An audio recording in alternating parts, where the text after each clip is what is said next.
first one, we will discuss about types of GDP, okay? Because the topic itself is growth theory. So when we are saying growth, we usually mean GDP growth, yes, per capita growth, which really makes change in our economies. Okay. First one is the simplest one. We should discuss the difference between real GDP and nominal GDP. Okay. Now we have some data given. So I hope you know the difference between these two macroeconomic factors. It's too simple. So what's the difference between real and nominal GDP?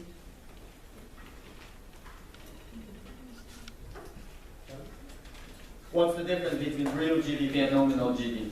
So real GDP adjusted with inflation. Okay. Nominal one is not, it's not adjusted. So when we calculate real GDP, we just take one base year prices and multiply by the quantity. So that's why real GDP is more like correct, more accurate, because increasing nominal GDP doesn't mean you are producing more. It means maybe just inflation.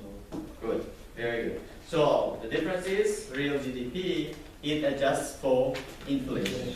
That adjusting for inflation makes very big difference. Okay? So this is a very simple exercise, right? Why it's simple?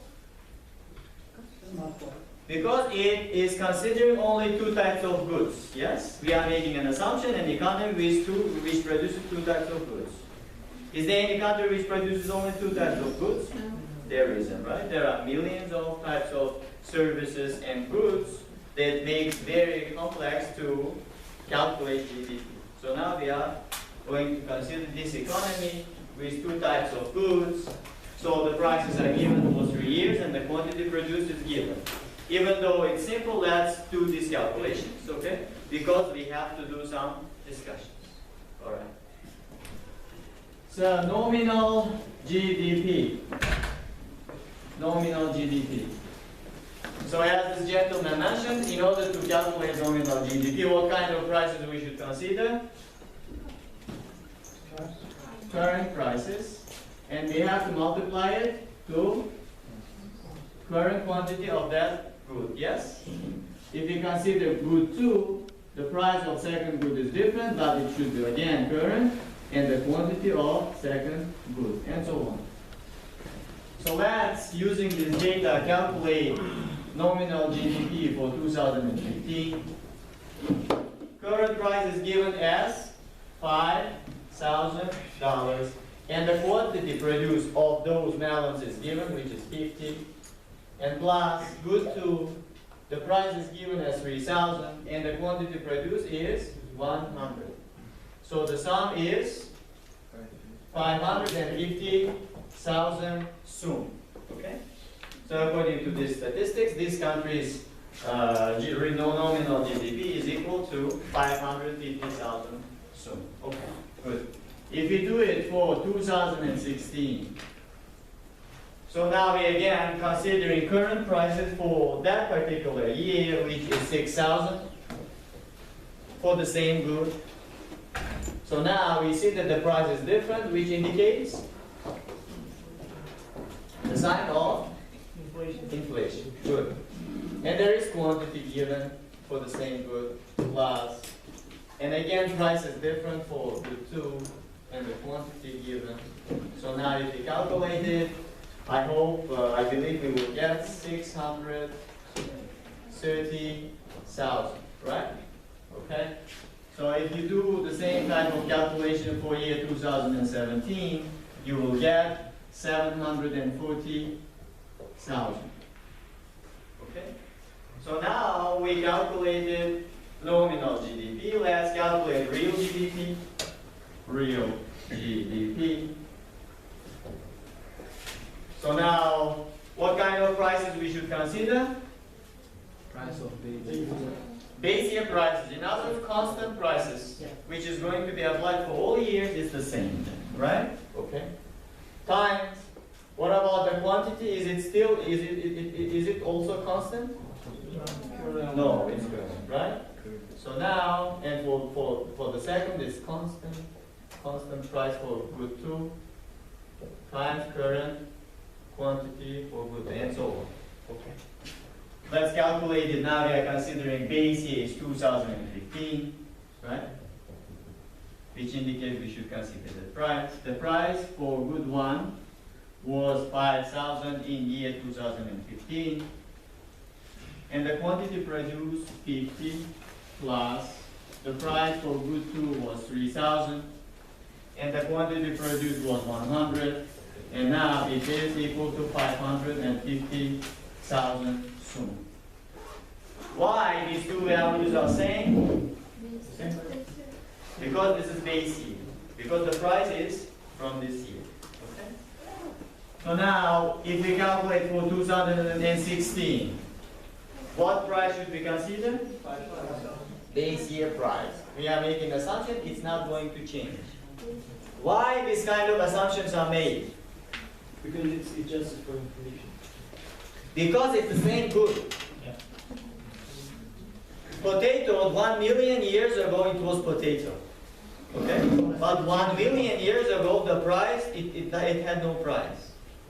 But slowly people, they started bartering and then they get some price. 100 years ago, potato price was very cheap if you compare to today's value. Okay, so therefore we are going to use the same melon. Okay. So now 5,000, but the quantity is now is different. 5,000, 45 plus again 3,000. The quantity is different, 90. If you calculate it, I believe you will get 495,000. If you do same type of calculation for 2017, you will get 410,000. Okay?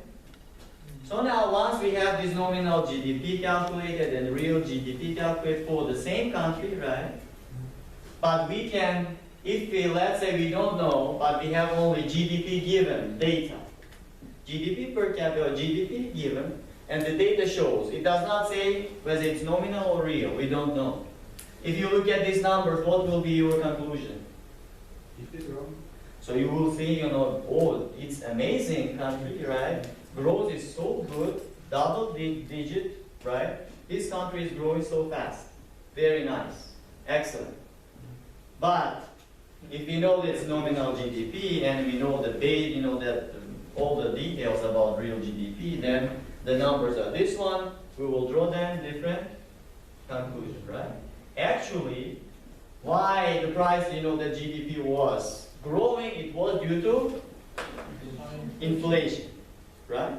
What really makes our lives different, it is if we consume more, right? Now we see from the data the quantity is decreasing, which means our consumption is decreasing. Okay. So in here we can see that the economy is declining. Okay. So therefore, when you are going to do comparative study, comparing countries, okay, and if you compare based on nominal GDP, you can make big mistakes. Okay. Your conclusions and your arguments will not be close to the truth. If you pick up real GDP, because it controls for those problems, your results will be better, okay, and your arguments will be better. It's better comparison based on real GDP. Okay. So look, what is the condition, okay, to choose base year? In order to calculate real GDP, we should consider one base year, right? Now it's 2010. Yes, it's 2010. In some sources, they are providing 2013. Okay. What's the condition? Time effect, like over the time, from 1991, prices really increased. Therefore, we cannot choose like base year like 1991. Over time they change the base year. Why do they change? If you choose, base year, it totally depends upon you. There is no condition. But if you want to see those numbers, okay, to be believable, trustful, that when you sit look at those numbers, you think that it is true, that you should choose the most recent base year. For example, let's suppose there are two data sources, okay? From data source 1, you just download the data for Uzbekistan. And the GDP of Uzbekistan, according to that data source for 2019 Uzbekistan GDP, it shows that it is, let's say, $70 billion, let's suppose. Okay? And you picked up another data source, okay? And now you downloaded the data, different data sources, for US. And for 2019. And it shows that American GDP is $65 billion. Is there something wrong? There is nothing wrong. Everything is okay. Different bases. Okay? The only difference is because I'm saying two different sources. They chose base year as, let's say, 2010. But here they chose as, let's say, year 90. Okay? That time prices were very cheap. Okay? They considered and it showed that it is $65 billion. Alright? So which means, actually, if you consider that 2010, it is over $14 trillion. Right? Okay? So now, if you are given this kind of data, you will see oh, something is wrong. A person who has no economics knowledge would say, I think it's totally wrong data. Right? If you have no economics, oh, I think it's basically different. Okay? So therefore, this is more familiar for everyone, so they use more recent base year. This is the condition. Okay. Good? So now, according to this one, real GDP is better. But we said that even though it's better, it has lots of shortcomings, yes? During the lecture, I told you that I will ask you this question, which you are already familiar with. Can you tell me some of those shortcomings of GDP per capita? Real. What kind? It doesn't include black market. Okay, so it includes everything. What is included in GDP, it goes to official market, yes? Those home production, black market is not? It doesn't include home production. Okay. Leisure. So what do you mean by saying leisure? It's not included in GDP. Okay, what does it mean? Leisure time. It considers for workers and also unemployed people. Two countries, okay, for regarding that. You may find, their GDP is identical same, okay, per capita. Is identically same, but can you say that, these two country people, equally happy? No. No. And here we know the fact is these country people work 40 hours a week, but here 60 hours a week. These kind of facts are not considered, okay? Yes. Any other? Population of the country. Population of the country is considered if it's per capita. GDP per capita. Environmental cost, okay, environmental pollution, it's not considered, right? And we said the first one was bads and goods are included, right? The components of GDP is consumption plus investment plus government spending and net exports. If this G, government spending, grows, our GDP will grow. It can be, let's say it grows in one country because government is spending bridges, roads, which is very important for the infrastructure, okay? Build schools, which is very important for our human capital, which is all good, right? And therefore it's growing. And you may find another country, they are spending more than that country, which is, increases even more the GDP, but they are spending that one because in that country that certain type of natural disasters happen. They are rebuilding those buildings, okay? So it's still growing, all right? So it does not consider those things. Okay, good. So now we will consider exercise 2, and now we'll talk about PPP.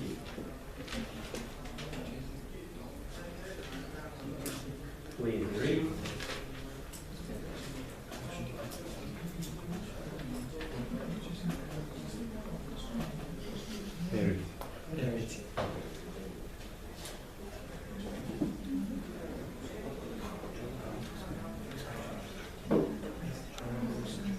Okay. So in order to come up with PPP measures, we have to choose one basket of goods. Yes, basket of goods. When we choose basket of goods, to what kind of factors we have to pay attention? In order to choose one, let's say basket of goods, okay, when we say, let's say consumption, main consumption goods, meat, oil, rice, sugar, and some other meat, right? The condition is, in order to make comparison, this basket of goods should be equally important in the second country too. Okay? Can you find a basket of goods, which is equally important for all countries? No. It's impossible. Right? For example, we consume meat, bread, okay? While it's totally not important in vegetarian, mainly vegetarian nation. They don't consume meat, right? And instead of bread, they usually consume rice. So therefore, it's impossible. Okay. But economists, they try to figure out some certain type of ways to fix this problem. Maybe you heard about Big Mac index, yes? Big Mac, why they chose Big Mac? Because it gives at least to compare 119 countries. Because McDonald's, they have shops in 119 countries. They chose specifically Big Mac, not Kiwi Burger, which is only in New Zealand, okay? Or some kind of others, which is in other countries. They chose Big Mac because in all shops, they sell identical Big Mac. Same type of bun, same type of beef, vegetable. In terms of ingredients, it has no difference. Which means it is one basket. Includes bun, includes meat and vegetable. Okay? This is one. All right. Now, if we consider our basket of food, let's suppose consumption behavior of Russians and Americans is same. They are consuming meat, oil, rice, and sugar equally. It's in both countries important. But if you go to Walmart in the United States, this basket of food costs, okay, it costs you 120 rubles. Okay? Rubles. And now we have another data given. Russian central bank published, okay, $1 is, according to today's values, it costs 36 rubles. One more data is given, Russian real GDP, which is measured in Russian ruble, 72 million rubles. Okay? This data is given for us. So now let's calculate very simple calculations. Number one, calculate Russian real GDP in US dollars. Can we calculate it? So it's very simple, right? So in order to find it, in order to find Russian real GDP in US dollars, we have to divide Russian real GDP in Russian ruble to official exchange rate. In other words, 32 million divided by 36, which will give us $2 million. Why we are converting it into US dollars? Because we want to compare it with other countries' figures. Yes? Okay, good. So this is the simple one, number one. Number two, 5 PPP exchange rate. Purchasing power, parity. So now we have to find that exchange rate based on comparison of baskets. Okay? We are saying that this is identical basket of Russia. And this is again the same identical basket of goods of Americans. Can I put this equal sign? Because baskets are the same, but the prices are different. So therefore, because those baskets are same, but the prices are different, in order to derive that PPP exchange rate, we have to do, so $10 is equal to 120 rubles. In other words, PPP exchange rate is equal to $1 is 12 rubles. Okay, 12 rubles. Official exchange rate is 36. PPP exchange rate is 12. The purchasing power of US dollar in Russia is 3 times stronger. Okay, good. Number 3. Calculate Russian real GDP, PPP in US dollars. Russian real GDP adjusted for PPP in US dollars. So now in order to calculate again, so Russian real GDP measured in Russian ruble divided by PPP exchange rate. 72 million divided by 12, which will give us $6 million. $6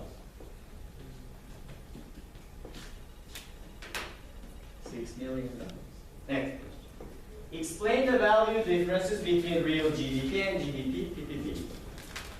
Both measured now in US dollars, yes?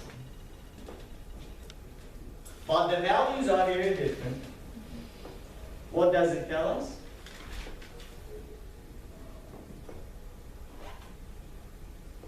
One indication, it shows that in terms of purchasing power of US dollar, it's 3 times stronger, right?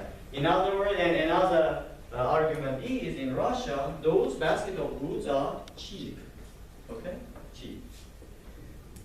For example, let's suppose what is this one? You know, if you download data for GDP per capita, a real one, from any source, you will find, you know, that Luxembourg, that Kuwait, those countries, United States, Japan at the top, because they have per capita is very high, right?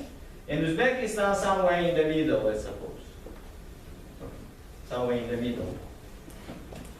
If you calculate GDP, that real GDP, PPP per capita, then you will find Uzbekistan, you know, the ranking is a bit higher. Why? Because goods and services in our country is cheap. Okay? So therefore, the numbers will change to like this one. According to real GDP, close to 1 million, but according to PPP, it is now 6 million. Okay? Good. Or let's suppose, I believe some of you had a chance to go to the United States, yes? What's the average salary, monthly salary in the US? Monthly. Let's suppose it's $5,000 a month, okay? You go to the United States, let's suppose, okay, and you find one average income earning family and just live with them for 1 month. if you live for 1 month, you will know all about their consumption, right? So they are consuming 3 kilograms of beef per week, 5 kilograms of rice, and some other stuff. You know what they are consuming. And when you come back to Uzbekistan, you visit one rural area in Uzbekistan, okay, where average income, let's say, only 2 million soon, okay? And you live with them for 1 month, average income. You find that they are also consuming 3 kilograms of beef, 5 kilograms of rice, and some other stuff, which makes almost no difference. When you compare the goods they are consuming, it's almost no different. But if you compare their income, it's very different. So that PPP tells us that comparison in terms of food, okay, consumption. Good. Exercise 3, please read it. I think you can read it. Those students at the back. Excuse me, can we take a picture?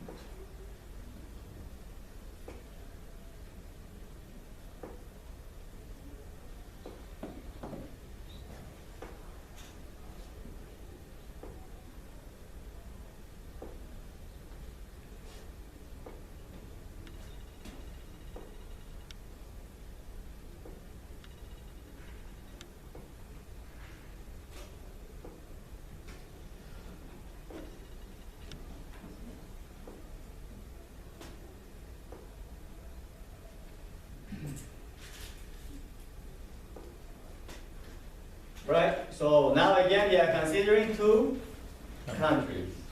Again, Russia and US, right? So now, according to the given information, we know about those 2 countries' people's consumption, right, per capita.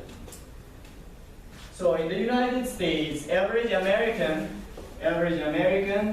spends $20,000 for annual consumption, right? It's per capita dollars. And we know about their consumption behavior, what they are consuming. So average American buys 1 car, yes, every year, which costs $10,000. And the rest of the money that average American spends for 1, let's say, bundle of food, okay? Which also costs $10,000. And now we have given data for Russia.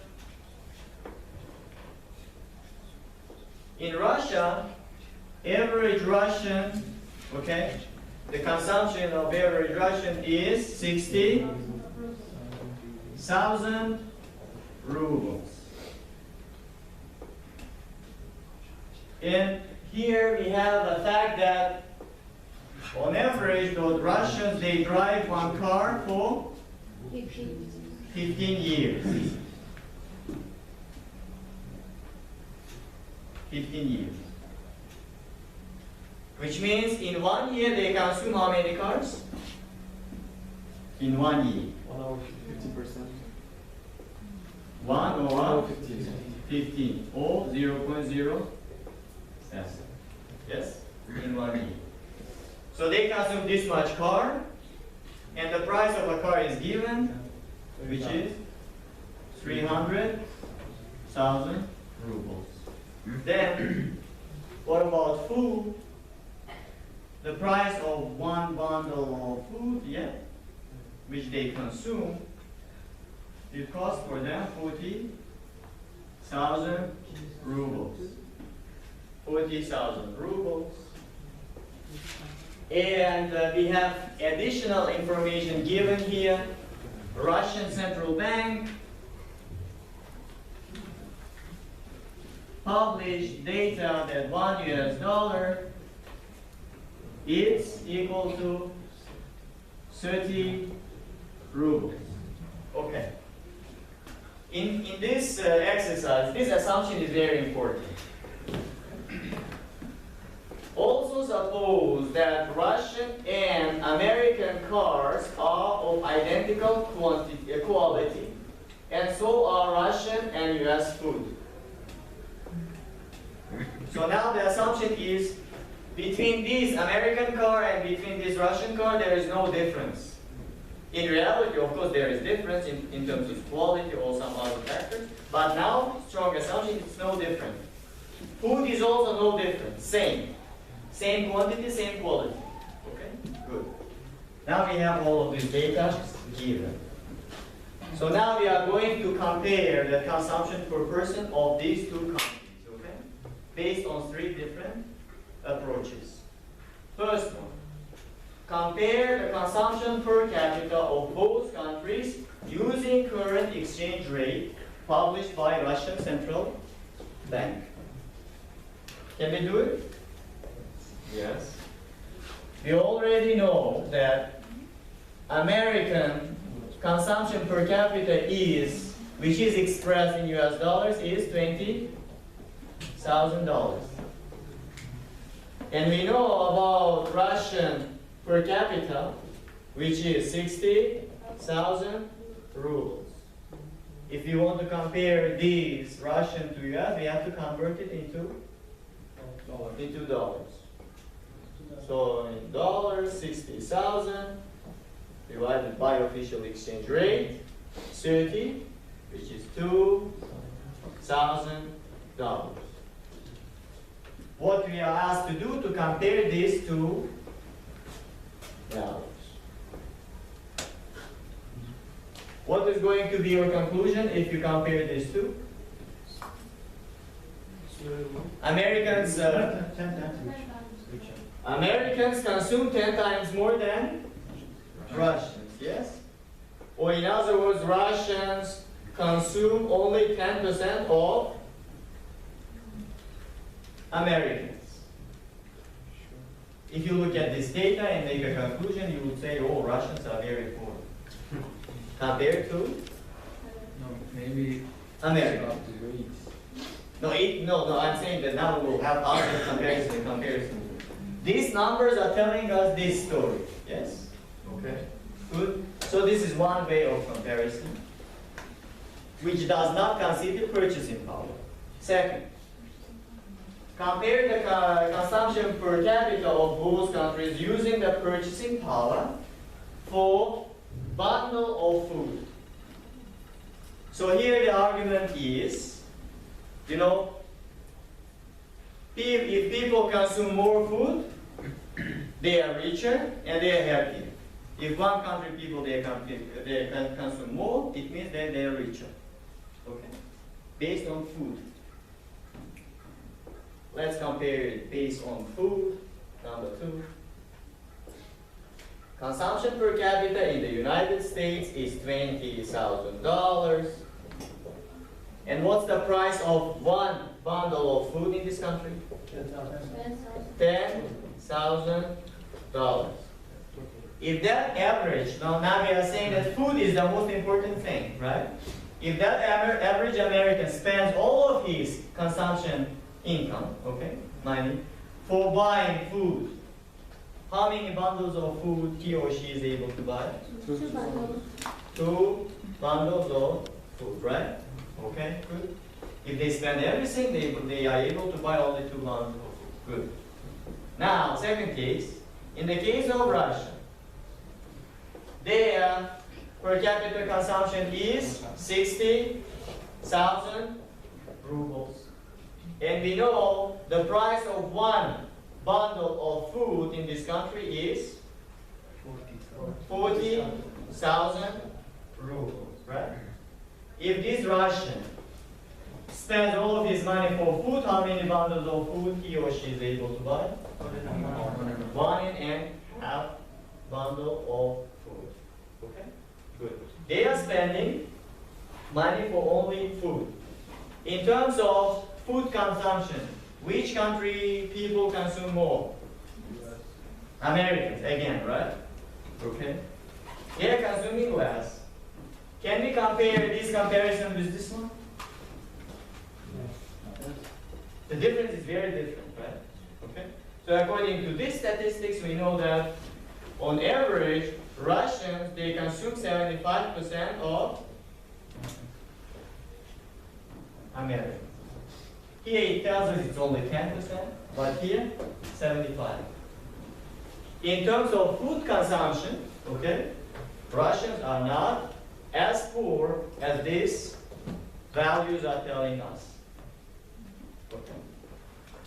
In other words, in Russia, that bundle of food is cheap. Okay. Good. Next one. So compare that consumption per capita of both countries using the common set of prices for goods.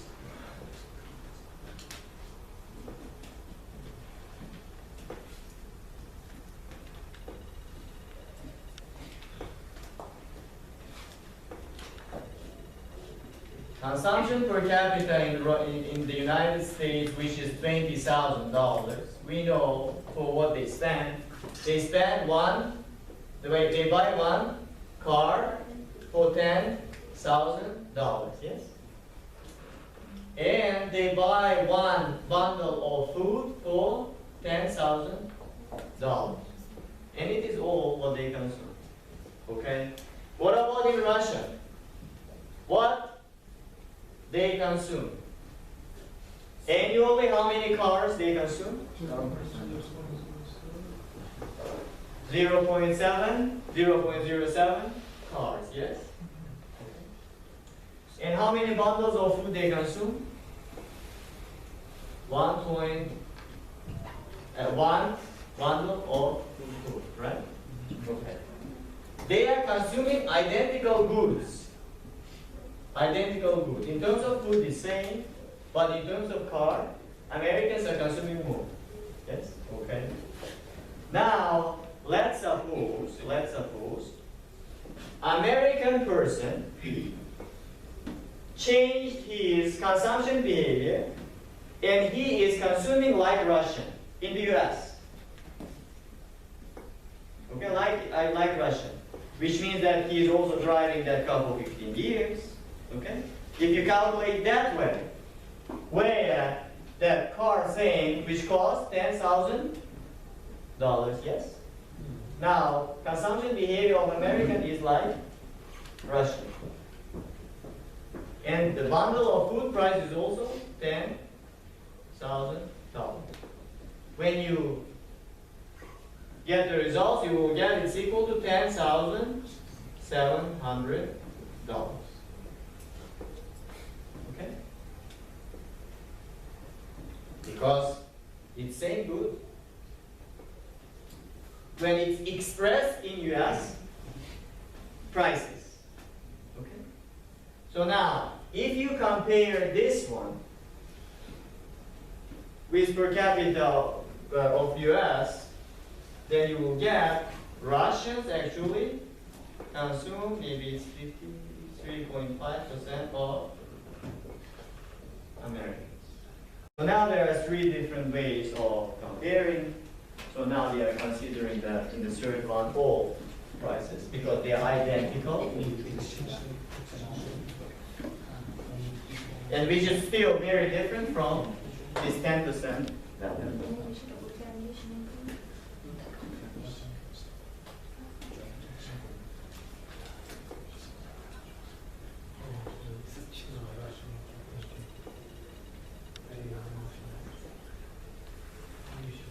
Okay, let's move on. Discussion 2.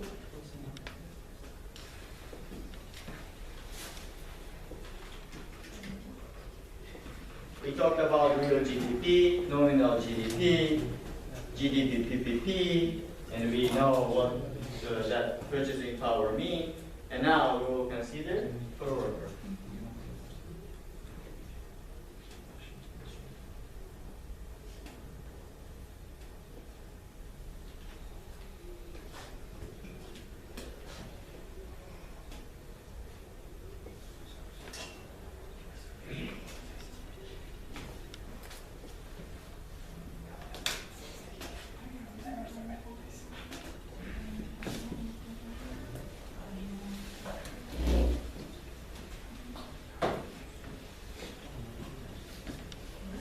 Okay. GDP per capita versus GDP per worker. Provide some arguments why GDP per worker, okay, should be used for a comparison of standards of living between countries. During the lecture, we made arguments that GDP per worker is better measure for comparing living standards between countries, right? What was the reason behind that? Population of people, not whole population. And what's the benefit of that one? Yes, we know that it is GDP is divided by population. By here, GDP is divided by labor. It includes only labor. What's the benefit? Is this more accurate number? It's more accurate number. Yes. Why it is accurate number? Unemployed people are not Unemployed And people, children, informal retired. labor is not included in the total. Okay. So all countries they have different labor participation rates. Yes. Okay. If we compare, for example, developed country with developing country based on GDP per capita, our comparison will be relatively unfair. Because in developed countries, labor participation rate is very high, while in developing, it is very low. Let's consider one economy where GDP is $1,000. Okay? And in this country, the number of population is 100. And if you find per capita, it is $10, right? Okay. And we are comparing this value with other countries' value. Good. But we know the fact here that in this country, 10 people live in rural area and they work in the formal sector. Okay. And there are additional 90 people who are, shepherds, live in mountains, who has thousands of goats and sheep, and plus they have, hectares of land where they grow all vegetables. Totally, they don't buy anything from market. What they produce is very sufficient for them. Okay? Which means that their consumption, whatever they do, it's not included in this 1,000. Okay? So therefore, if we we know that there are workers who are contributing 10, then GDP per worker will be, if we calculate, 100. Okay? So therefore, that GDP per capita ignores these kind of facts. So therefore, actually in this country, people, per capita is 100, not 10. Alright?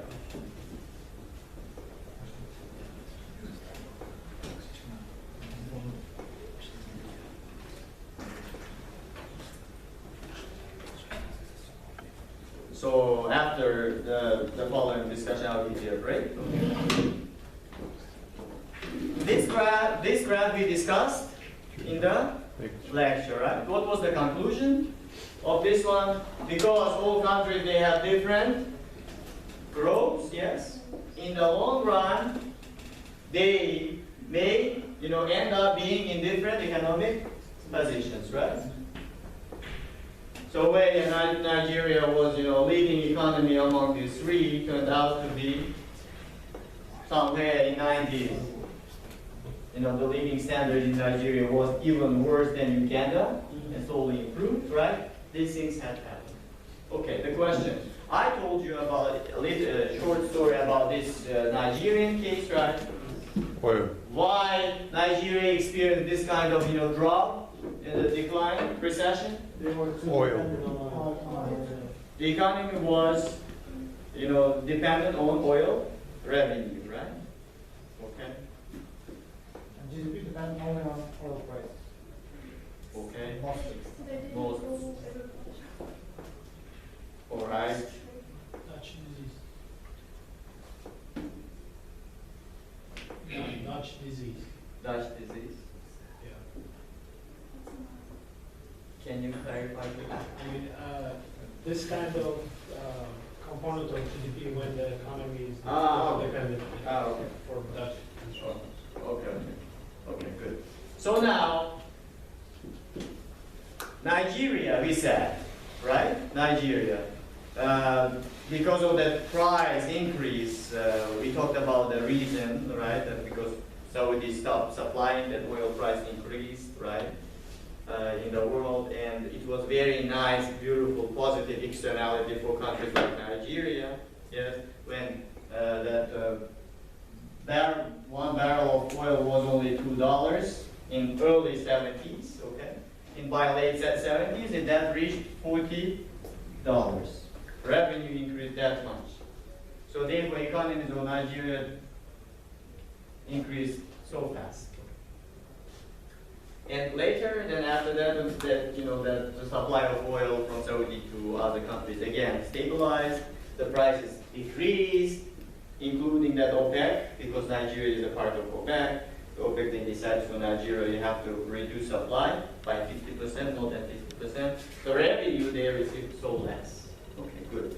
Here, the question is, do you know any country that experienced similar economic decline as in the case of Nigeria in recent years? Venezuela as well. No. Venezuela now it's the total economic instability. Venezuela partly yes, because they also depend on And oil. Russia, Russia, okay. Yes, Russia, very good after example. sanctions. Russia. Data is given for us, okay. Russia. They experience that type of decline. Why? Sanctions. One reason is because of sanctions, okay. The second reason, Oil price. because of oil price reduction, right? Oil price. Actually, this is first, not second. In this year, in 2010 or in 2011, you may know that one barrel of oil the cost was over $100, right? In a very short time, the price, that it went down to even less than $30. Russia, that big country, oil-rich, gas-rich country, they lost that much revenue, right? It destabilized the economy. That sanction also influenced very negatively, but it had most effect. Oil price, good? Because, economy of Russia also was dependent, like Nigeria. Okay, they experienced that type of decline, good? Here's the question for you. What was the reason for this oil price decline? Oversupply. Oversupply. Oversupply. So Lord, if you just, everyone is the same. We know that population is growing, everyone wants to buy a car, drive a car. And countries are growing, production is growing, which means year by year, demand for oil will grow. If demand grows according to supply and demand, we know that the price will increase. In Nigeria, it was an assumption, it will always grow, but unfortunately it went down, right? Here too, it went down. Supply increased. Who increased the supply? Saudi? No. OPEC, right? OPEC, they increased supply. Okay.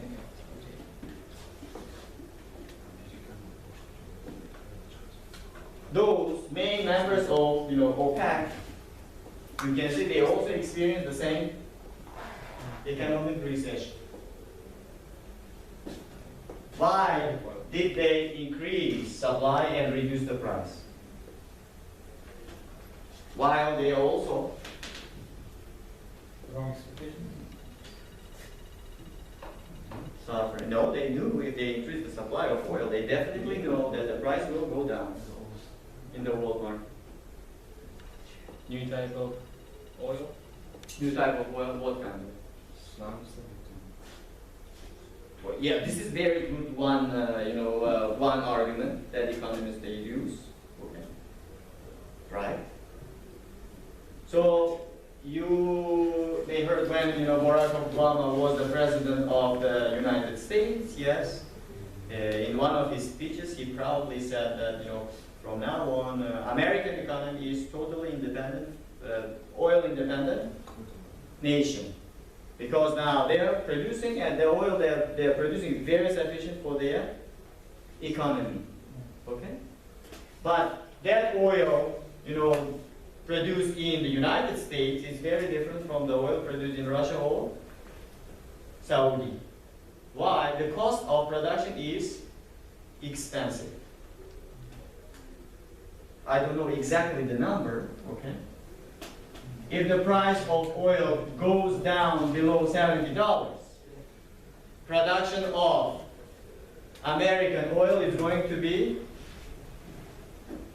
with loss. Now, if it's higher then it will be profitable. Okay? It's one argument that many those analysts they say they reduce the price in order to Because that new type of oil production? remove this competitor from the market. Because they kept it for a long time. It's one argument that they use. And Related to the currency exchange rate, for example, oil price and the exchange rate negatively. in Russia, exchange rate it was because of oil price. And another argument you may know that from the media, right? And from Russian media mainly we heard a lot. At that time when oil prices were going down, there was a conflict between Russia and Turkey, yes? Because of that, they shut down the jets, yes? And at that time it's in, one part of Syria and another part of Iraq was, taken away by some groups, yes? And they were able to take away those oil reserves. And there was, very strong discussion that they are selling those oil for very cheap, right? And that reduced the price. It was another argument, okay, that they used. Anyway, so it happened, even though they are paying the prices too. All right? And related to Nigeria, we said, look, again we mentioned when in Nigeria, economy was growing because of oil, yes. Expectation was it will grow forever, unfortunately. Okay, and we know that because of that one, very pessimism about oil price, they were abandoning or paying less attention to the other sectors. Agricultural sector shrinked, they were importing more.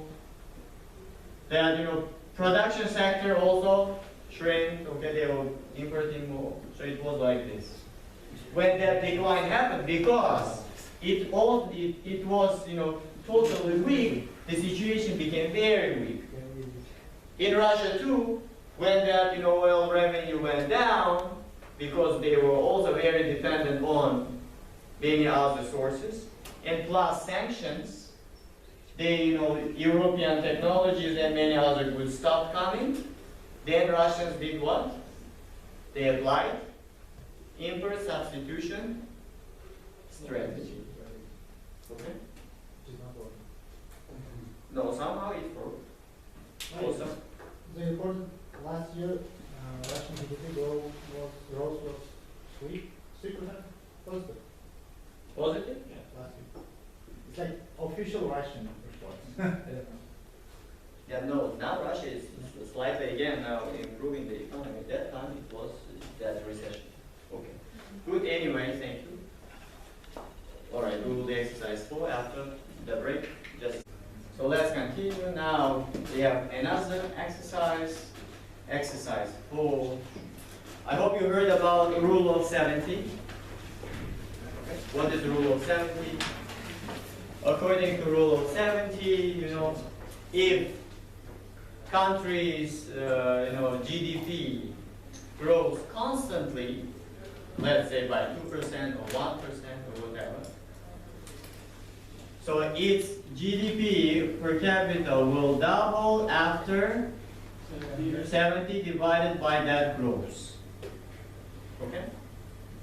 Let's suppose Uzbekistan's economy grows by 5% every year, and we are expecting it to grow for 100 years, okay? Robust expectation.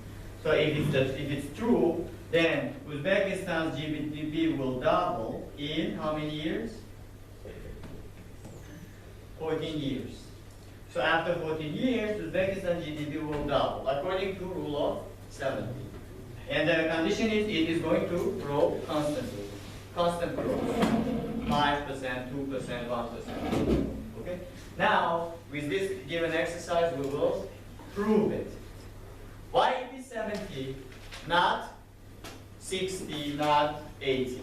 Okay? We will derive it. Good. So if we divide off per capita T to the previous year per capita, it will give us growth, right? Of that country's per capita. 1 plus some growth, yes? It will give us. Let's, to make it more easier to understand, consider very simple, data. Data for 2015, this country's GDP is 10, okay? In 2006, and we know that it grows by 10% constantly, constant growth, 10%. So in 2016, it will become 11. In 2017, it will become 12.1. Okay, let's assume that this is true. Okay, so if it is true, I can write, okay, our per capita T is equal to that constant growth, okay, constant growth multiplied by initial level of GDP in the power of T.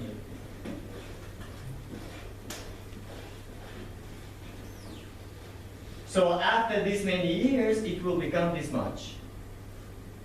Let's consider this one. How many years passed? 1 year. If you consider for 2016, apply it, we know it's 10%. 1 plus 0.1, yes. How many years passed? Only 1 times initial GDP is 10. It's equal to 11. If you do it for 2017, 1 plus 0.1, how many years passed?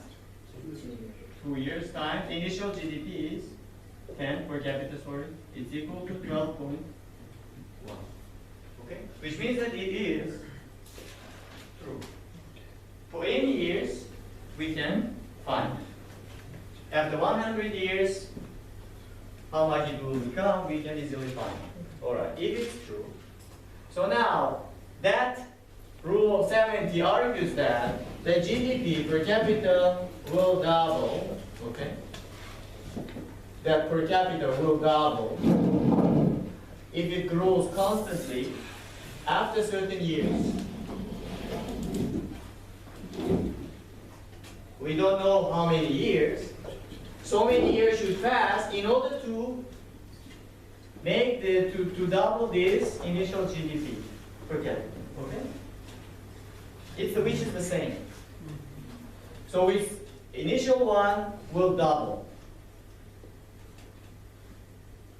So if it's true, so can I ignore these two y's? Yes, I can do. Which is 2 equal to 1 plus g in the power of t. Yes? If you take natural log from both sides of this equation, you will get natural log 2 equal to t times ln 1 plus g. And we are interested about this year. How many years? To double. T years.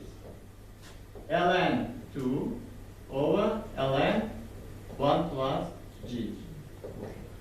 if you have calculators and if it has that ln function, if you calculate it, ln2 is equal to somehow 0.69 blah blah blah. And what is ln 1 plus g equal to? This g you cannot calculate with calculator, right? But we have this data, try to calculate ln 1 plus 0.1. If you use it in your calculator, you will get it is equal to 0.1. Which means that ln 1 plus g is equal to g. Is it percentage in here? No. 0. It's rate, yes? Rate, okay. Here, we are saying that where g is written as a percentage. Percentage. In order to convert it into percentage, we have to multiply by 100 in numerator and denominator, right? Can I write it as approximately 0.7? Yes. I can, right? So which is equal to 70 divided by g times 100%. Which is rule of 7. Okay. So now we derived it. After we don't know how many years, it will double. GDP will double. Okay. So next.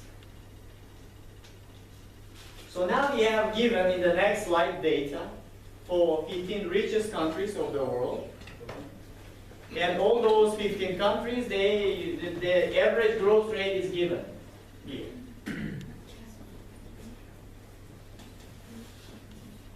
15 countries for 1998, okay? And this is average growth given for all countries. All countries. The richest one is Luxembourg, followed by US, then Ireland, in terms of per capita. So now we are asked, how many years will it take for Luxembourg to double their per capita? Can you find it? So if you do it for Luxembourg, their per capita will double after 70 divided by 3.2. Here is the assumption that growth is going to grow constantly. So if it's going to grow constantly, it will take approximately 22 years to double its per capita. Okay? To double its per capita. So therefore, all countries have different level of growth, including Hong Kong. For Hong Kong, it will take even less time. You know, countries like China, for decades they grow by 2 digits, yes? So therefore, that per capita was growing so fast. Good? I think at home you can, if you want, you can calculate all of them and compare it, okay? And then, what about this negative outcome? For example, regarding Venezuela, the growth is negative. How long will it take to double its GDP per capita? It will happen. So if we are interested about doubling of GDP, it will not happen, right? Because if it's negative, it will not double. It's negative. It will shrink. Okay. Good. Next one. Exercise 5. Exercise 5.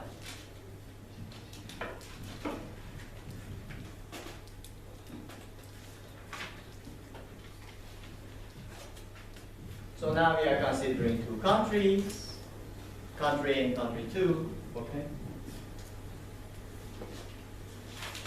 You can solve this exercise using, if your math is good, those exponential values, okay? You can do it. But you are asked to solve it using rule of 70, using this formula.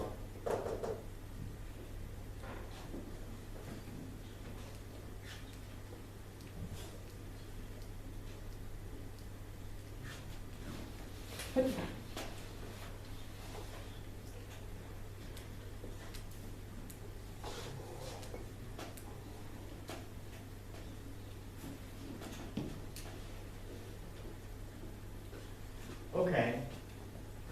So now we are considering country A and country B. And we are making assumption that these two countries, okay, two countries, GDP per capita in 2020 was identical, which is Y in both countries. Per capita is same in year 2020. And now we know the fact that from year 2020, country A is going to grow by every year 2% growth expected. But regarding B, it's going to be 3% growth, yes? So if time passes, which country's GDP per capita will be larger? Country B, right? So now we are specifically asked, after 140 years, after 140 years, okay, how much larger is going to be country B's GDP compared to A? Solve the problem using rule of 70.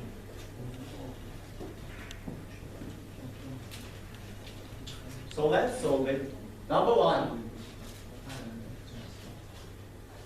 First, let's figure out about doubling time of country A's GDP per capita.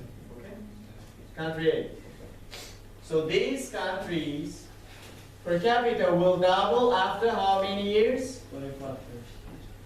70 divided by 2%, which is equal to 35 years, yes? We know that after 35 years, its per capita will double. And how many times it will double in 140 years? 140 years divided by 35, it is 4, which means it will double 4 times. So that country A's GDP per capita in year 140, okay, after 140, it will double 4 times, yes? 2 in the power of 4 times Y, which means after 140 years it will be equal to this value. Alright?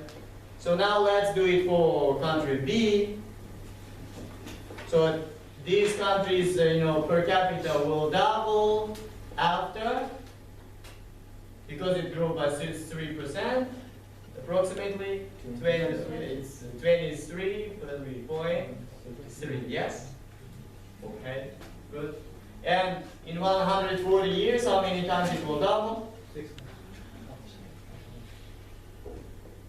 6 times.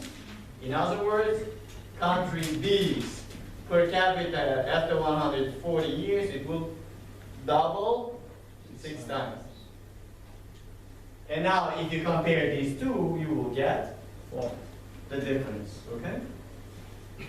For country A, 2.4 times Y. For country B, 2 in the power of 6 times Y. I can put equal sign if I give it some unknown, right? Which will give us this x is equal to 4, yeah?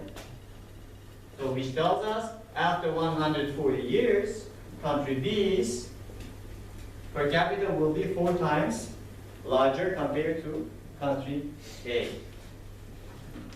See, only 1% difference. 1% difference. In the long run, people in country B are living 4 times better. Okay? So now we are done with it. Next, discussion. Okay? Name the types of convergence. Absolute convergence.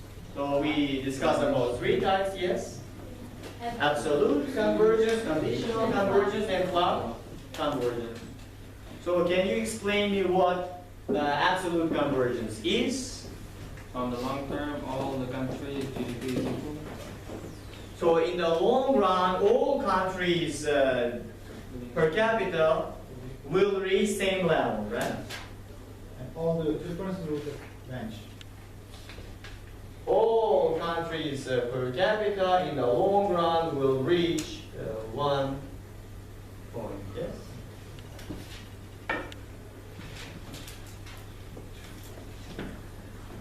So, Lord,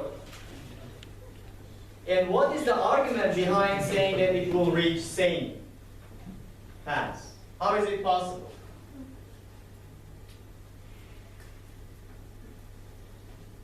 How is it possible? At some point, they cannot increase even more. Well, at this point it's steady state level. Okay, all countries, after this point it will not grow. Okay, it will be like this. Same growth. Maybe 2%, 3%. So the argument was, rich countries, yes, growth rate is going to be lower. While those, the countries with poor countries with less GDP per capita, they will be growing faster. Because the growth rate is faster in, the poorer countries, so they will be converging in the future. Okay, this is the argument. Okay. Was there found any empirical evidence for this one? Yeah, there was one empirical evidence. Yes, we saw William that. Baumol, he conducted his research. Right, okay. It was 100 years. 400 years data. Okay, that's good, right? So now, these two graphs which we discussed during the lecture, it really shows, right, in the long run, it is long run data, these countries, they are converging, which is according to absolute convergence, right? And here again, that we are saying that countries with high GDP, they are growing slower, while with low GDP, they are growing faster. It shows countries with low level of GDP, their growth rate is higher. With high GDP is lower. It's really very significant. Okay, very significant. But we said these results are biased because selection bias. They considered only those similar economies. Yes, similar economies, which made it biased. What does sample selection bias mean?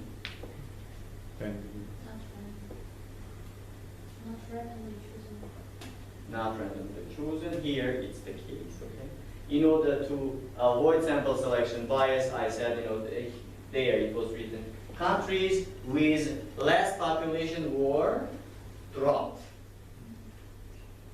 What is the reason behind that? Let's suppose I will give you an example.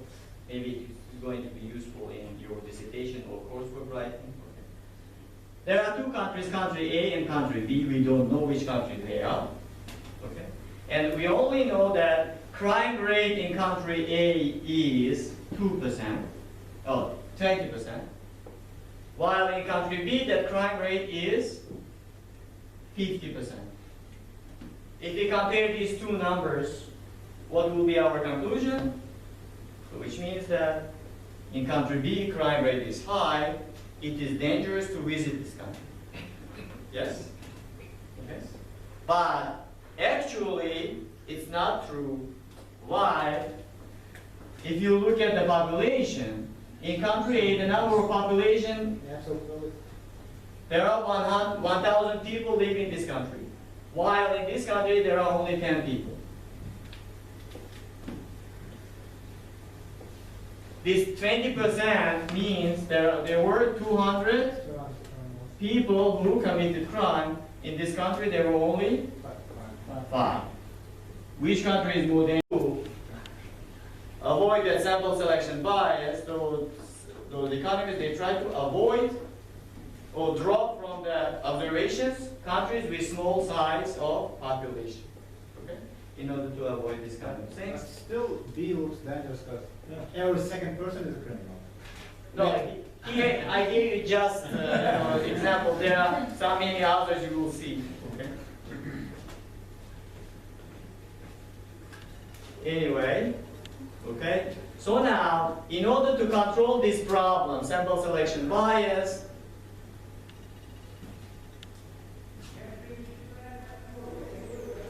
So now when more countries were included, right, with different types of economies, the results turned out to be against the theory, slightly positive, right, regression line, and totally insignificant. And how they were able to get a better results? By considering structural characteristics of countries, yes? Which is according to which theory of convergence? Conditional convergence, right? Long run growth rate regress over initial GDP and control with structural characteristics. Thus, conditional convergence argue that these countries, GDP per capita will converge in the long run. It will converge under certain conditions, right? So which conditions? These countries, the structural characteristics should be similar. If there is one country here, let's suppose, okay, where financial system is broken, that human capital is missing, it doesn't mean that it will converge here. It will be somewhere here or even here in the long run. Good. And the third type of convergence we consider club convergence. What was it? Group of the countries has own convergence. We said that there are threshold values, right? Threshold values. For example, this is low income country group, let's suppose. Their convergence level is this one. And there is middle income group, okay, their convergence is going to be different. And there is, high income group, okay, their convergence is going to be different. So this is club convergence. Club of groups, club. Because these economies are different, so in order to reach this one, this level of growth in the long run, their per capita should be at least.